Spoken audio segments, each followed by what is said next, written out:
Pick it up, pick it up, pick it up, pick it up. You see the drippy, I'm fitted up. Hop in my car and the giddy up. Secure the bag, yeah, I get the bus. Pick it up, pick it up, pick it up. You see the drippy, I'm fitted up. Hop in my car and the giddy up. Secure the bag, yeah, I get the bus. Pick it up, pick it up, pick it up. Ooh, I've been on the flex since flex zone. Neighborhood all in your eardrums. I ain't never scared like Bone Crush. Boy, I got God, don't fear none. My line busy, take no calls. Feels like I don't have no flaws. Snakes in the grass, cut those off. Yo, squad shady, my bros raw. No breaks, we go, go, go, go, go. Throw shade, that's a no, no, no, no, no. Go high, go low, low, low. Like spinning in a 644. Cash money like 504. Ball like AD24. No sleep, need more, more, more. Pick it up, pick it up, pick it up, pick it up. You see the drippy, I'm fitted up. Hop in my car and the giddy up. Secure the bag, yeah, I get the bus. Pick it up, pick it up, pick it up. You see the drippy, I'm fitted up. Hop in my car and the giddy up. Secure the bag, yeah, I get the bus. Pick it up, pick it up, pick it up. Ooh, I'm a real one, my day ones. Try to speak up, can't say none. Try to dig dirt, there ain't none. I make the money that save up. 10 to 80, my save ones. Take to the top on the base one. New car, fast lane. With the booyah, that's a flex. Not a human, I ain't from another planet. I'ma teleport, might vanish. I'ma wake up, do damage. Join number 7. Hello, everyone. Welcome to CCF. We are doing everything around Colorado when it comes to recruiting, anything when it comes to college sports. We're taking care of it. So we're missing Tony today, who handles the Buffs. No worries. We'll kind of fill in a little bit for him, some of the gaps, but then we'll let him take next week and handle some of the recruiting and some of the yearly kind of awards we were going with. But I'm pleasure to join with AJ Ruffing. How you doing, AJ? Let me know. I'm doing well, guys. How are you? It was a busy couple days, and we're excited to get into it. Yeah. Rick, how about yourself? Or what has you more excited, NLI Day or basically bowl game? I'd mentioned this before we went on, that Air Force doesn't have the traditional letter of intent like the other schools do, because this is a military academy. But, it is exciting to see some really excited young men, future service athletes, hopefully. And, it's been a pretty hectic week. I'm getting ready to go to the bowl game, as you guys know. And the funny thing, I guess we're destined recently just to have a three-peat, because last Thursday I was at Trey Taylor's graduation party, and on Friday evening when we dropped, since we took a little time to process everything on the reboot of the live feed. I got a bunch of texts and calls and said, "When did you leave CCF?" And I said, I didn't. Actually, me and AJ are tag teaming this, and then maybe going forward, I will maybe go back to an executive producer role. Yes, exactly. So very excited about that, though, and having AJ here now joined with us. Why don't we talk a little bit about what's going on in Folsom and in Boulder? We'll handle it for Tony, so let's go.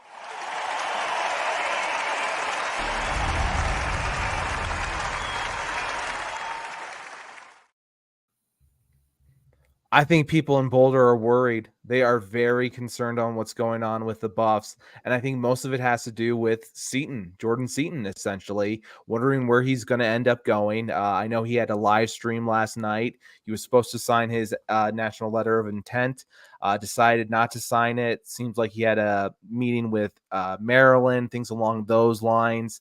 A lot of people are very worried about that. And the class essentially only having 5 signed freshmen, and the rest being from JUCO transfers or transfers along the line from the portal. What are you guys' thoughts initially with just all that involved? Let's go with you, AJ, first. Yeah, it seemed interesting, not being too deep into Colorado, the Buffs, but it seemed like they were extremely active on social media with announcing commits and transfers and things like that. It seemed like every couple of minutes there was a new post on Twitter or Facebook saying somebody committed or somebody had transferred in. So from the outside looking in, it seems like it was a pretty busy day, a pretty good day for them going into a National Signing Day. Yeah, Rick, what about yourself? Well, I'll tell you, do not worry, CU Buff fans, I know that traditionally with this school, and they've had some lean years, as we all know. Coach Prime, turned this thing essentially around early, and they won, +3 this year, and this is more of your traditional college free agent program. Now you'll see Alabama and some of these bigger schools, they'll have huge letter of intent days, and then they'll also have huge transfer portal hauls. We're going to be a little bit different going forward. Trust me, this team's going to be fine. They're going to have talent. Seton will get his check in the mail and he'll sign. Don't worry about it.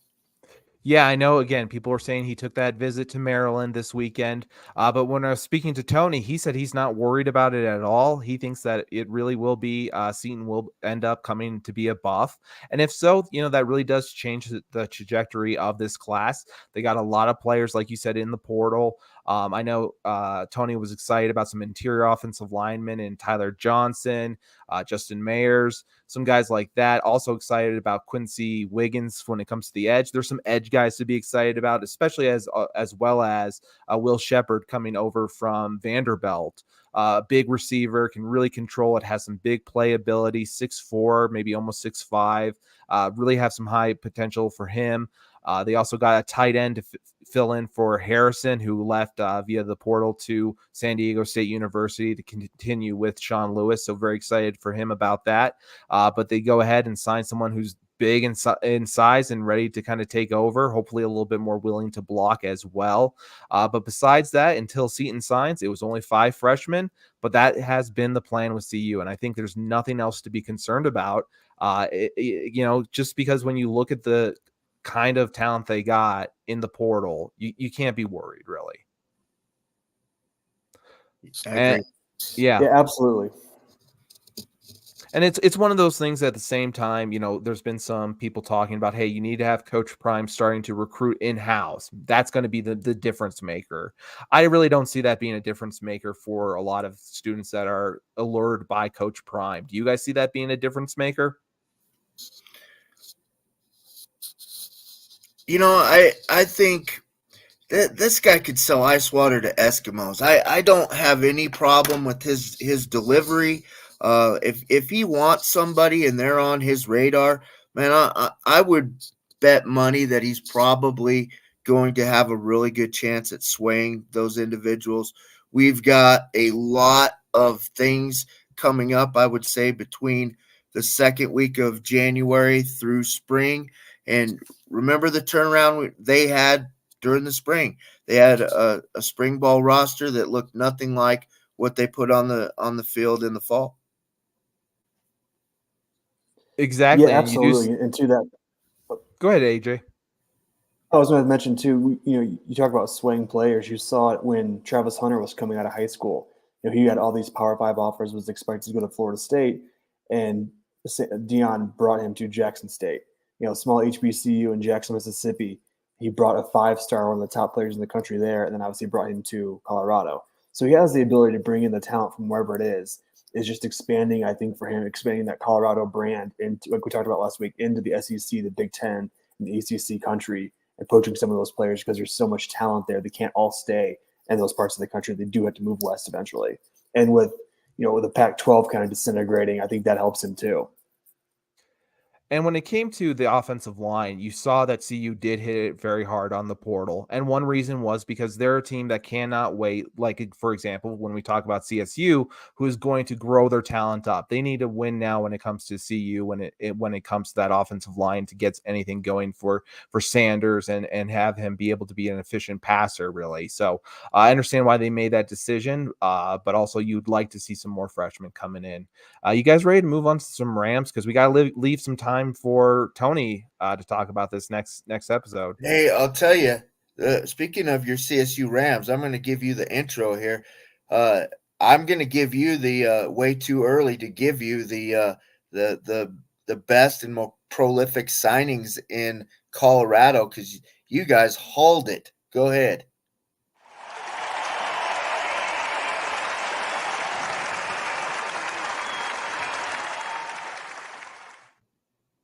Yes, the way too early winners of the National Letter of Intent Day is the CSU Rams. They went out there, they got players on players, made, weaknesses part of their strengths. And again, like we were talking about, they're going to be able to build up some of their young freshmen and have them grow together, learn together, be able to develop together. That makes a huge difference. We saw that before when it came to Air Force and their offensive line. I'll let you talk about that in a second, Rick. But man, did they get a lot of players. And, when it came to hearing about it, Bill Best, the offensive line coach, he did make kind of a quote on, how they were going to change their offensive line. And Coach Best said it, 6'5", 300 pounds. That's the average of the newest mob members. They're all big, smart, and tough guys. I'm super excited to keep our guys going forward towards this championship, Rams grit. And I think Bill Best really did a fantastic job. When I talked to him last, that was going into this season, he was doing some travel for recruiting, and he was going to California to recruit some players. So maybe some of these guys that are offensive linemen, he went on that recruit when we were talking. But he really did say how he wanted it to change to the dynamics of, hey, we want big guys, taller guys, because before they were, short and stout, they were not really hitting the standard of an offensive lineman you see in, versus their competition. So really, they went after the offensive line. They got a good amount of guys, honestly, here that are, again, very tall. Some of them are, a little bit more lean, but you have time for these guys to grow. Very excited what the offensive line is going to do. Berlin Lillard, I know, is 6'6", 300 plus. I mean, these guys are just fantastic. You have some, defensive ends switching over to offensive line. Very excited about that.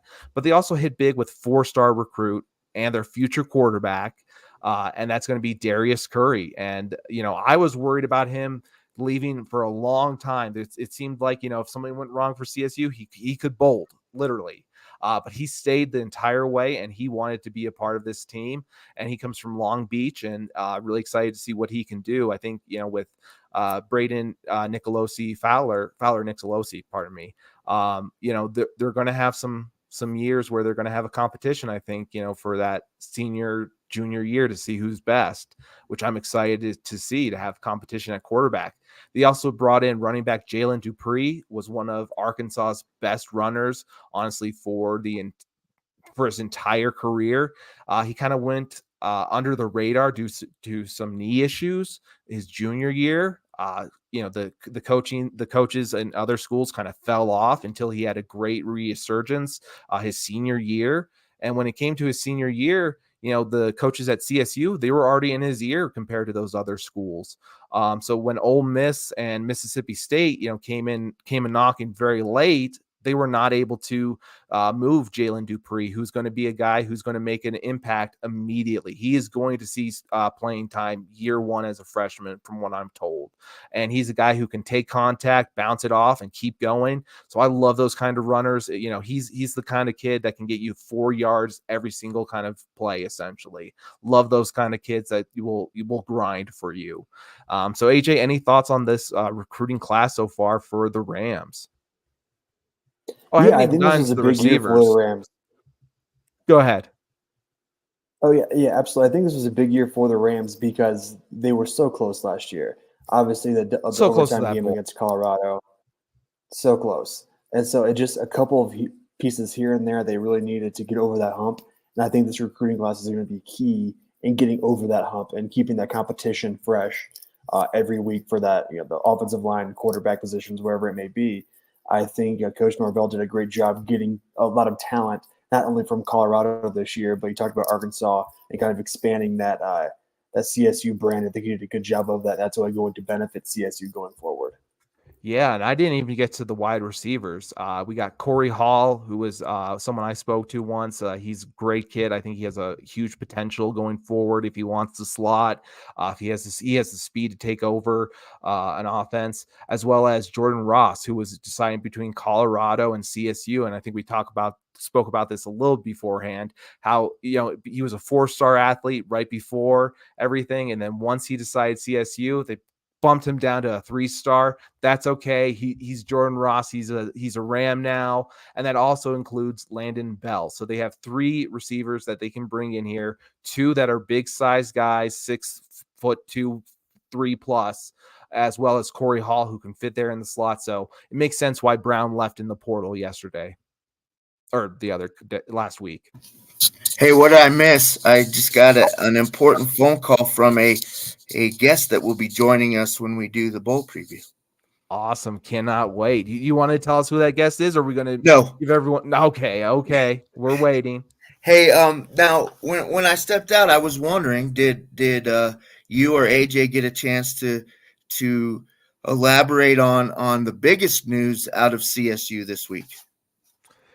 Now tell me, what do you think the biggest news is? Well, number 14 is coming back. Yes. Oh, thank you for reminding me. Yes, Torrey Horton is coming back. It was a matter of he wanted to finish business here, wanted to leave Colorado State a better place than when he came here. And for him, it was not really about that draft pedigree, because honestly, I think he would have gone, day 2. He would have still been that kind of guy where he will go next season. I think it really is about finishing up what Jay Norvell and him set out to do when they came over here from Nevada. That's really what I believe. I think these guys have done it together, and they all want to stick together to the end. And I'm sure there's, some money there for him too as well. I'm telling you, and I would not be surprised. I think AJ's also got an opinion on this, but CSU going forward is really a team, I think, that's going to continue to get better. And this is the best news possible. A week ago, we're talking about Holker, leaving early, and now we get probably is going to be rated the number 1 wide receiver in the country next year, or at least top 3. Yeah, he has to be in that conversation. Do you agree, AJ? Yeah, without a doubt. I think he's a guy who you build an offense around and just put the ball up and let him go after it. Now, did I see correctly that Horton committed, or he told everybody he was coming back? Was it during a video during the basketball game? Did I see that right on Twitter? Yes, it was, and it did go off during the a basketball game for the Rams, and everyone was very excited. And again, that's when they were on winter break, getting ready for finals. So that's even more impressive how filled the stadium was. By the way, well, it was a teaser. So the way it was presented was like, hey, thank you guys for everything. Really appreciated my time here. I just want to make this official. And then we got the word that he was coming back. So it was kind of we're bracing, see ya, thinking about all the memories, and then elation to follow. Then they showed his jersey saying, "I'm back" at the end, finally. Yep. And everyone was elated. Nice. I've covered 2 games up at CSU, a women's volleyball game and a women's basketball game over the last year, and they have that noise meter there. So I'd imagine that's probably one of the highest ratings that's had in a while. So that would have been fun to have seen. Most definitely. I know we have some to do some different kind of things with seeing our awards for players that going on, but does your guest have time, or do you want to get him on now? So I think what we'll do is me and AJ will talk about some of the guys that have committed to Air Force yesterday, kind of go over that. And then when we start the game preview, I've got somebody on the offensive side of the ball that has a couple minutes, and they'll answer a couple questions and kind of talk about the bowl match. Let's do it. So let's get into some Air Force finally. I love playing this graphic. Hold on, give me 1 second. I went to the wrong place. Let's transition to Air Force.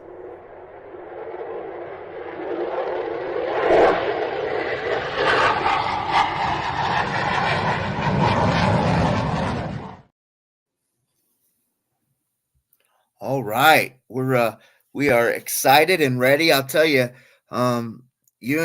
you and Tony, John, you guys are handicapped. I've got a partner now. We'll be splitting things up going forward for a while, and it's great. I got to ask you, AJ, what was your take on the so-called NLI as it applies to Air Force yesterday?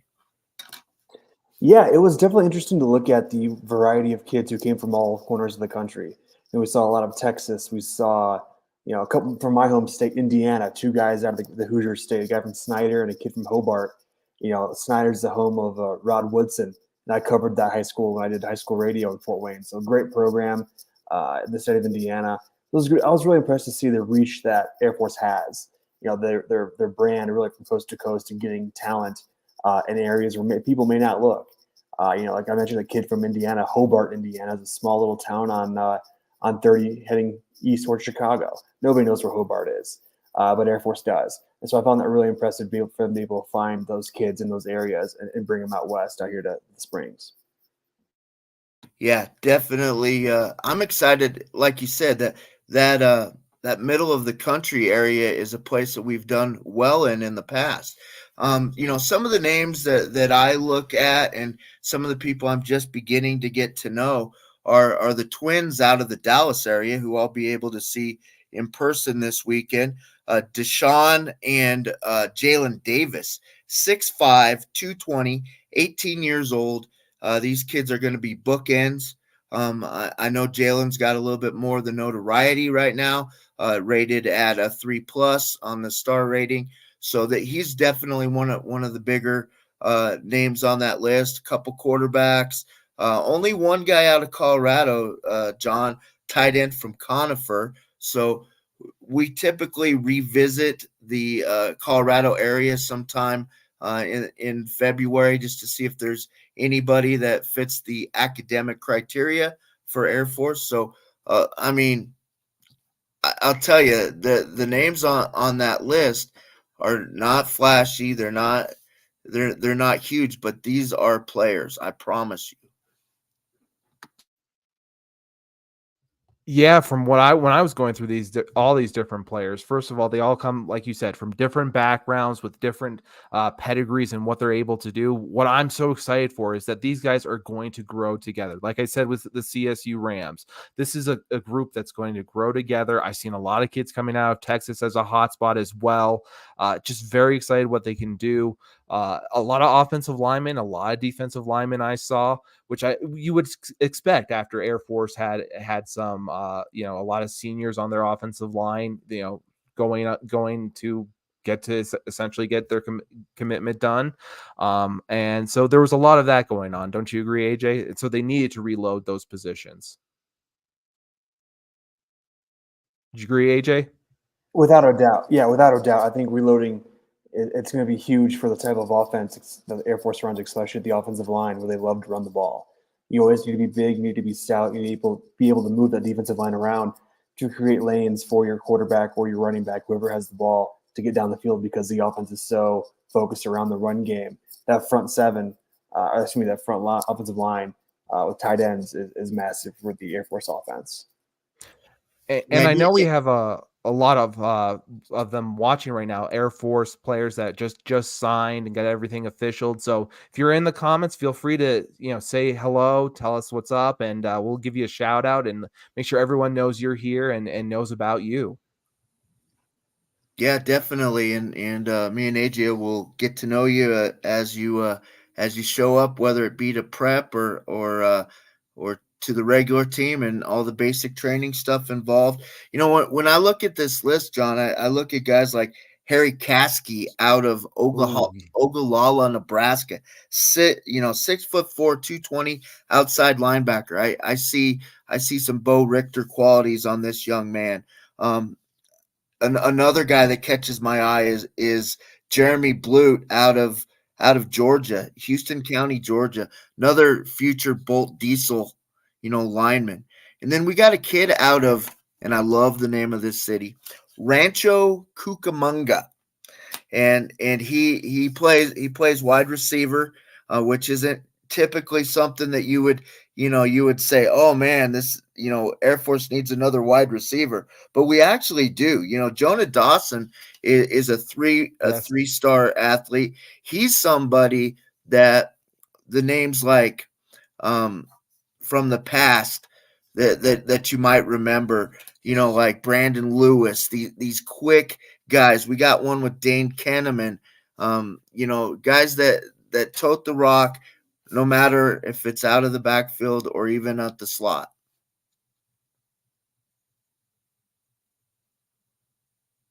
Hey, welcome, Caleb. And he is a recruit for Air Force. So glad to have you on. If you want to put in some information about yourself, we'd love to go over it. If I'll tell you what, I know you have the information. You know him. Okay, there you go. This kid. This kid is he's from Jupiter, I believe, and not the planet, Jupiter, Florida.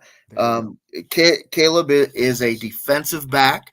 He's going to be somebody. We all know I've mentored Trey Taylor the last 4 years, and he's going to be a kid that I'm going to have my eye on when he comes out. I'm not sure if he's able to make it to the bowl game or not, but yeah, definitely another young guy that we're going to see going forward. Probably early, sophomore year. We typically don't get freshmen a lot of playing time, but you never know. Love it. Thank you for joining us, Caleb. Keep going. You're giving me so much good information. Unless you want to get to Taylor's question real quick. Well, I tell you, if AJ wants to add anything on there, I've published a couple things on some of my pages just to give you the breakdown of these guys. Back to what AJ said, this kid out of Fort Wayne, Indiana, holy cow, is he going to be something special? I got to look at his film. These guys all put their links in there. So take some time, get on my page, get on our page of the CCF, get on AJ's page. We've got stuff in there, and we'll have more to come. Yeah, very excited about that. We'll just get to Taylor real quick. I just want to answer this question. I know CSU went 19 for 19 on expected commits. How did Air Force and CU do based on what they expected to happen in the last 48 hours? I think CU only had Seton be their guy that they didn't expect. And I think Air Force pretty much got what they were expecting, unless some surprise happened that I wasn't aware of. With us, and AJ knows this, our basic foes are the other service academies, excuse me. If you've got somebody that's on the fence, we didn't have a lot of surprises. We had some guys that might have surprised us in the respect that they put us at the top of the list. Very, very familiar thing for Air Force athletics. Most definitely. AJ, anything else that you have in terms of these student athletes? Yeah, I didn't see anything too surprising. When you kind of look at their lists, it is Army, it is Navy, it is Air Force. So it's really just battling, like Rick said, between the two of the service academies. And there's a lot of great talent coming into Air Force this year. A couple 3-star athletes coming in that are going to be able to really contribute once they get on the field. Whenever that may be, but I think there weren't any two shocking decisions yesterday. The most shocking thing for me happened a long time ago. That was Parker Turner, and I didn't expect that one to happen, but I think he had a brother that was also going into the Navy or something. So after the fact, it made more sense retrospectively. So love that, those kids make those decisions. You guys ready to talk about the bowl game a little bit? I know that a lot of people have these signings on the mind, but you guys ready to get into the bowl? Absolutely. Let's talk about the bowl game. You guys lead it off. All right. Well, I'm gonna start off on offense. So the bowl game, if you have been living under a rock, is this Saturday. It's the Armed Forces Bowl. We are playing James Madison University, a surprise team in the fact that they are brand new to this level of football. Also, they are 11-1. They play in it's the Sun something other. What's the name of their conference? Sun Belt. That's right. So Sun Belt Conference. Yep. When you're looking at them, you're seeing a pretty well balanced team. And we'll get into their specifics with them. But as far as Air Force goes, on the offensive side of the ball, the biggest question mark, and I've gotten maybe even over 100 texts about this recently, is Zach Larrier going to be prepared to start at quarterback for Air Force? Well, yes, he's going to be prepared. Can he do it physically is the question that we're still working through. So the last padded practice today, just as we started, I got a phone call from somebody, and I always take this person's calls, so that's why I stepped out and I said, "Hey, by the way, we're live now. Would you like to join us?" He said, "Heck yeah!" And so, because of his situation at the hotel there, we're gonna join him via phone. So let me give this individual a call, and while I'm doing that, AJ, talk a little bit about what you expect as far as our opponent. Wait, Sure, AJ, absolutely. real quick, It- AJ. Who do you think this guest is? Rick is keeping it a secret. Do you know who the guest is yet? Offensive side of the ball, I'll cut it in half. Yeah, I mean, when I'm thinking of Rick, I'm thinking it's Jensen Jones. That's what I'm thinking. That was a great guess because he is one of the guys. The people you call, really, if an answer. Yeah, but you're wrong. I I'm have wrong. no idea Okay. We're excited to see. But I have keep no going, idea AJ. because this Sorry is for news cutting to you me off. also. Okay, I'll tell you what. Well, I'll cut you off there. I'm hitting the phone right now. See what we got here. Could be anybody. Ooh. Could be backup punter. Wait, that's special teams. Hello. Hey, so I have a special guest joining us on the live broadcast. You may know of this individual if you follow Air Force football, and if you don't know who this guy is, then you're not an Air Force football fan. I would like to introduce to our growing audience John Lee Eldridge III, our starting tailback. John, welcome to the program. Hey, Rick, thanks for having me. Absolutely. Welcome, John. I got these guys excited. You know, I've had a pretty good 1-2 punch our last couple broadcasts. I had Trey on. He made his Thorpe Award announcement on this program. We were the first ones to get it, and also we got you today. So tell us about, first and foremost, how are you doing? How is your health, and what are your thoughts about the bowl game coming up? I'm doing pretty good. Having that week off and getting healthy at home for a little short time was definitely beneficial. Coming out here to Texas has been good. We just finished up our week of padded practices and everything. And after getting the team back together, I'm feeling pretty confident going into this game. Did you get some home cooking from your mom in Kansas City area? Of course. Yeah, she had cooked up some chicken, mac and cheese, and sweet potatoes and everything since I missed Thanksgiving this year. Yeah, that's true. We're in Idaho. Guys, you got any questions for John? I do have one. Yeah, John, yeah. how can you possibly kind of you've been in the Armed Force Bowls before. Is there any way of topping the 2022 season of that one where you got engaged, proposed to your girlfriend? Yeah. What was the question? I'm sorry. He said, is there any way after being in the Armed Forces Bowl a year ago that you can top not only that performance but that moment in particular with the proposal that we all saw? Oh yeah. In terms of that excitement, no, I don't think a day outside of my wedding is going to top that. So, but no, we're hoping for a good game this year, and hopefully, we come out with the win again. So hopefully that'll be a close to that good of a feeling again. Yeah, that one's hard to beat. You got a question for John, AJ?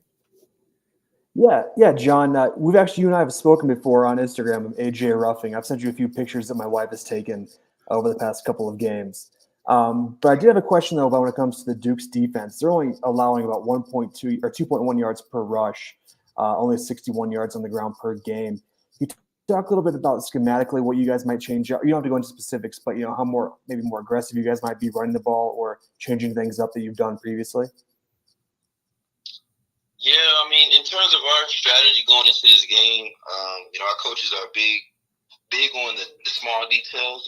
Going out there and executing our play. I feel like in our past 4 games with our losses, of course, we played some quality teams, but a lot of that came down to us and beating ourselves and not executing the small things that we do, like blocking and being more aware of our assignments, making sure they're blocking the right guy or hitting blocks full speed. So our strategy going into this game is really just being honed in on all of the small things, executing our basics, and of course there's going to be some tricks in there, but eventually it always comes down to the basics. And the thing is, and John, I think you're aware of this. I've spent quite a bit of time this week on film with, talking with Trey and stuff. They have not faced a triple option team, and they are really solid up the middle. They've got some really large defensive linemen. But are you excited about using your speed and maybe catching them to the outside on either side of the field?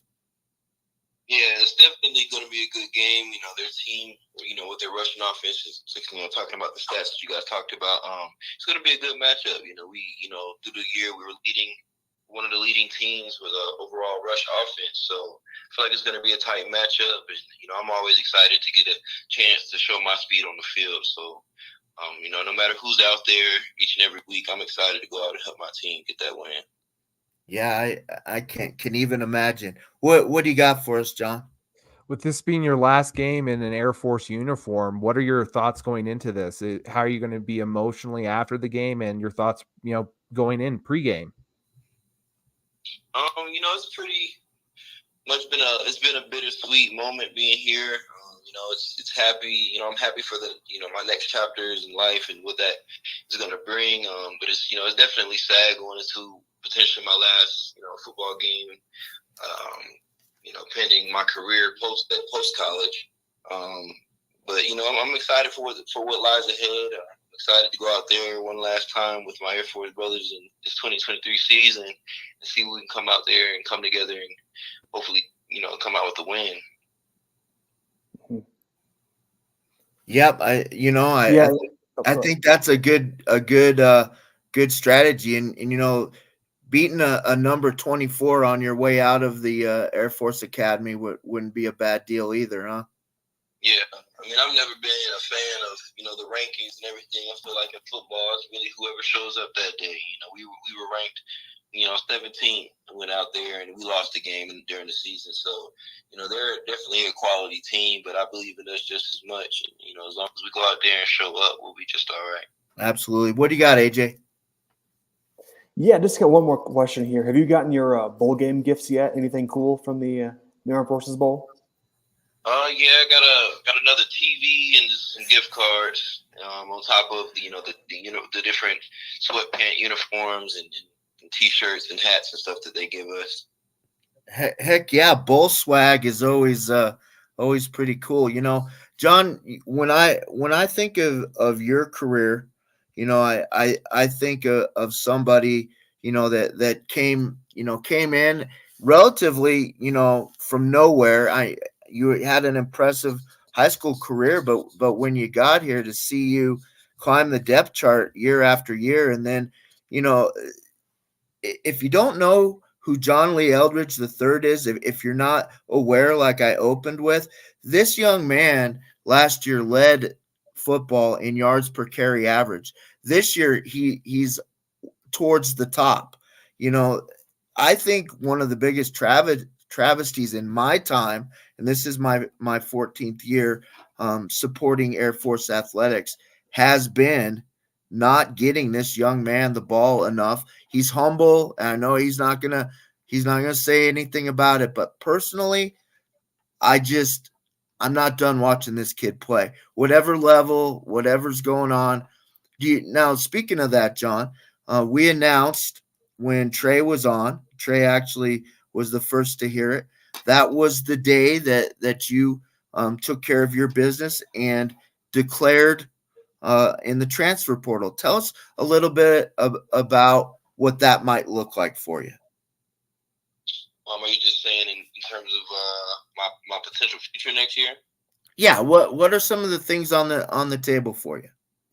As long as everything gets approved, my options will be, between pursuing an NFL career or pursuing another year of college football. We're going in to get my master's degree from, a set of few different schools. I'm looking at Mizzou or Appalachian State or Iowa currently. But there are a lot of schools that have shown some interest. And, I'm just hoping that, the paperwork that needs to get approved gets approved, and, we'll go from there. Man, I'll tell you that this group of guys would love to see you. Do you got anything else, Jonathan Cronenberg? No, I was just gonna say, if you go to Mizzou, they're gonna blow up because they've got a few players here and there that they've been very excited about late last second. And if they can add you into that mix, they're going to be very excited. Yeah, and that would be big for John. John is living in the Kansas City, Missouri area. Oh wow! So, John, I'm going to take you back here before I let you go. I'm going to take you back 1 year ago tomorrow. Okay. So December 22nd, 2022, you guys are playing Baylor in the coldest college football bowl game in history, -7 below wind chill factor. Sometime during the middle of the third quarter, something that we had been discussing the previous couple months came to fruition. You said that you were indeed ready to propose to Shanice Atkins, your longtime girlfriend, and I was given the unenviable task of bringing to you the engagement ring, which I had set. It fell out of my pocket at the beginning of halftime, but there was only maybe 60 people in my area, and I went back and thank the Lord it was there. Tell us about that moment. Tell us about that game and that day. Like the interviewers asked me that day, they were like, how did it feel to finally propose? And I told them, sensational. It was a crazy moment, seeing all my brothers in the background and seeing all of the different videos and seeing how much all my brothers are out there excited for me. That video speaks volumes in itself. Just seeing that background, it was cold, but despite all of that, in that moment, all I could see was a smile on my fiance's face when she said yes, and it was an amazing moment. I'll tell you, it's been a pleasure to mentor you. There was another number 24, and we got a chance to take a picture of the three of us. Caden Remsburg, who did the same thing. He proposed after the CSU game, and it was pretty special to not only be there for both of those, but to have a little bit of involvement, especially with yours. So, tell us what your thoughts are about getting ready to end your career. What if you could take away one thing? How could you sum up your time at the United States Air Force Academy?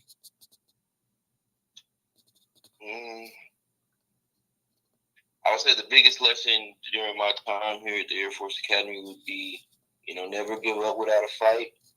Always go down fighting. In life, things are going to be challenging, but as long as you never give up, you set your mind steady on a goal, and you go out there to finish it every day, eventually you'll be able to accomplish it. Absolutely. Well, thank you for joining us, John. We appreciate your time.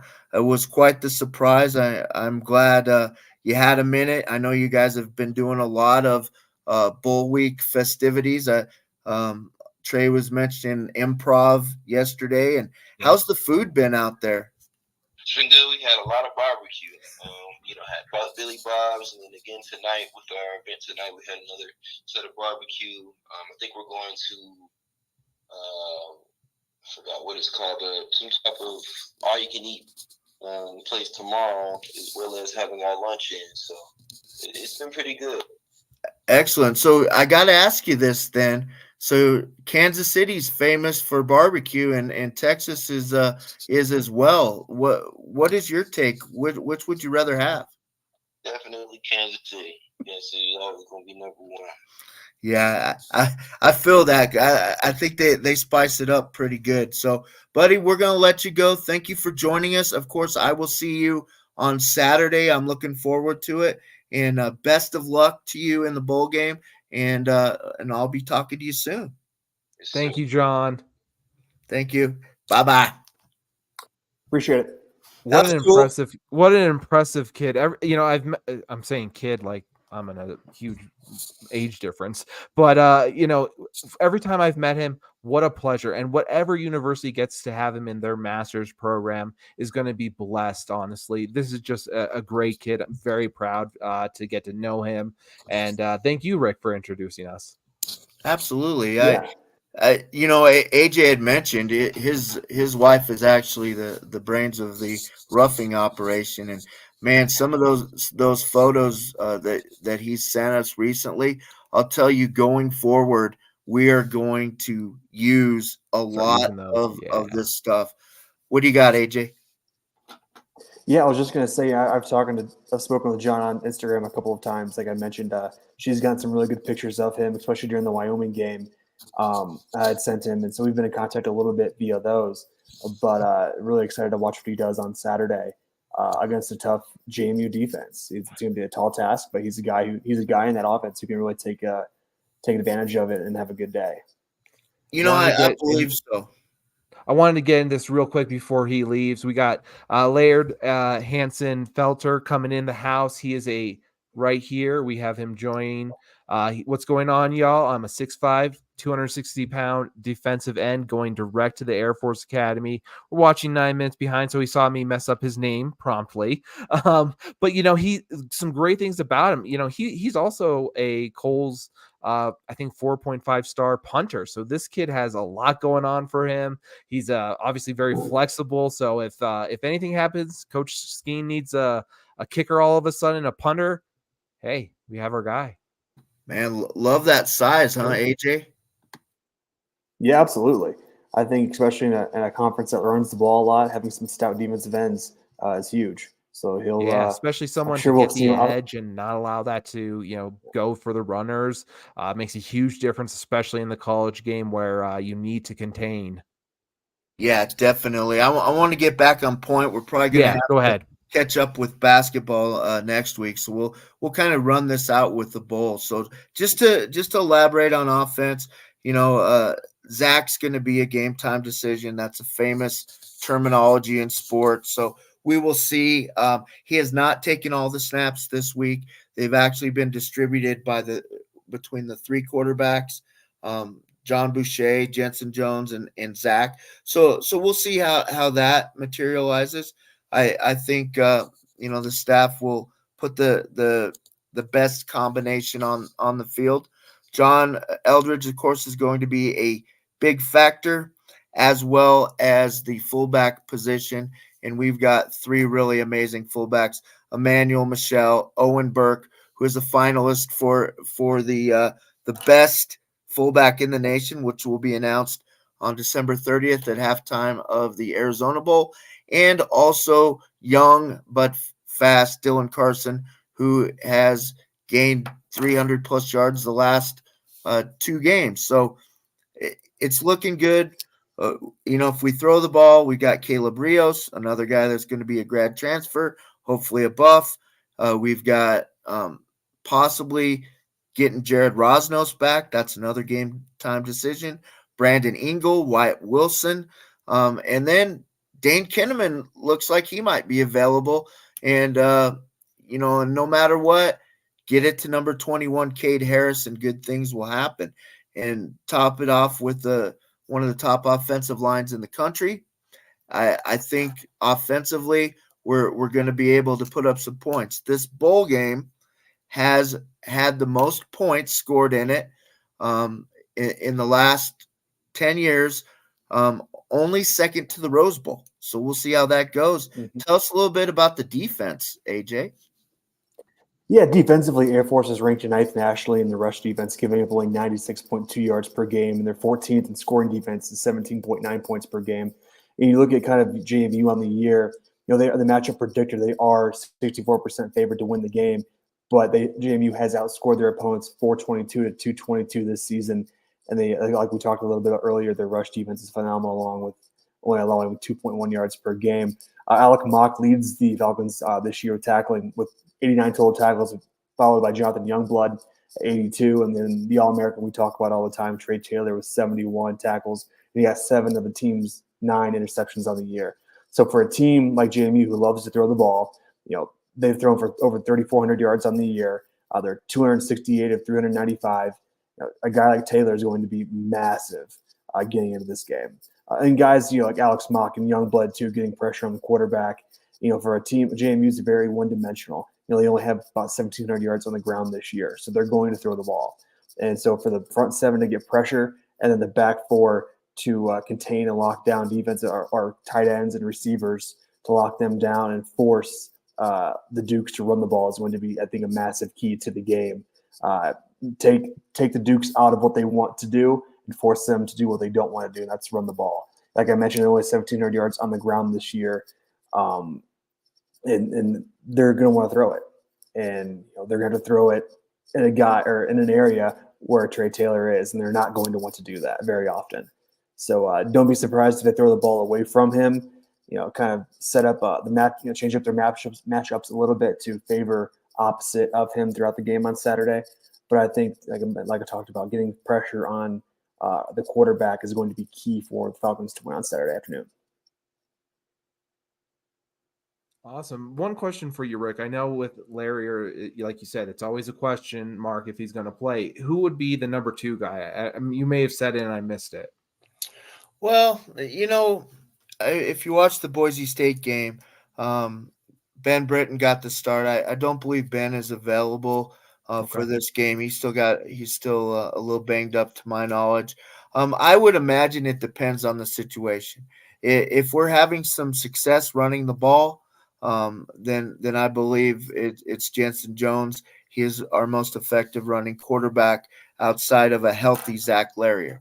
If it's one of those situations that we've seen recently, to where we need to throw the ball, it'll be John Boucher. John will probably be the starter next year. He's currently a sophomore. So best case scenario, we get the healthiest, most effective player in there, and we'll see what happens. All right. It feels like we got everything complete in the end, even though we were pushed for time and didn't get actually our basketball in. And actually, we didn't get a lot actually in there that we wanted to. But I'll tell you what, the content, it was worth it. And the special guest was good. Let's go around real quick. We'll start with you, John. Let's give a score prediction for the bowl game. This one's a hard one for me, just not being familiar with James Madison as much and those kind of things. I have not gone against Air Force One this year. I am not changing now, even though maybe some others would say it dictates it. I'm going to go with a hard-fought win, but I still think Air Force gets 27-24.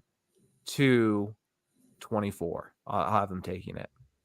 How about you, AJ? I'm going 31-28 Falcons. I like that. Well, I've done a lot of research this last couple weeks. I saw some matchups that you might call telling matchups. I looked at Appalachian State and Wyoming. Appalachian State was the one school that was able to win in overtime against JMU. I also, of course, looked at the JMU at Utah State film. I looked at some similarities. Jordan McLeod he's going to have a role in professional football. I don't know if it's NFL, but it's going to be something big. He's a transfer portal guy. The thing about JMU that concerns me is it's unprecedented to declare for the transfer portal and then play in a bowl game. That is usually your sign out, right? But this school said, that's okay. We appreciate your time here. We're going to let all 11 of you play. Of those 11, 9 said we will do it. One of the guys that chose not to is their best defensive player, so that helps on the defensive line. So we'll see. My prediction, I'm shooting for the fence. I think our guest has a huge game. I'm going to say Air Force 34, JMU 20. Love it. Well, thank you everyone for joining us. Is there anything else before we get out of here, fellas? Nope. One thing. Oh, one thing. Since we're wrapping up this football theme, if you were able to watch the Division II National Championship was this past Saturday.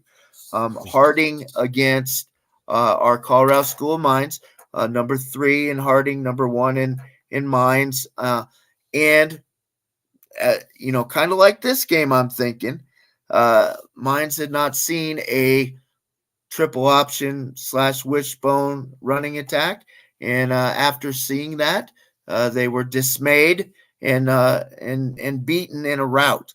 So congratulations to Harding. Again, runner-up 2 years in a row. What a great team. Fun to watch. Appreciate it, guys. Thank you, AJ. Thank you, Rick. We will see you all next time. Have a happy holidays. Merry Christmas, happy Hanukkah, happy Kwanzaa. Have them all. Thank you guys so much, and be well. Fast lane when I pass in the street. Bag of money in the passenger seat. Tempo's been asking for me on the road from the west to the east. Way up, I might never come down, cause the coast's racking up the flame out. So high, I might never come down, so what, this is my lifestyle. Wait a minute. Work hard for the car, so that's why it's all tinted. Wait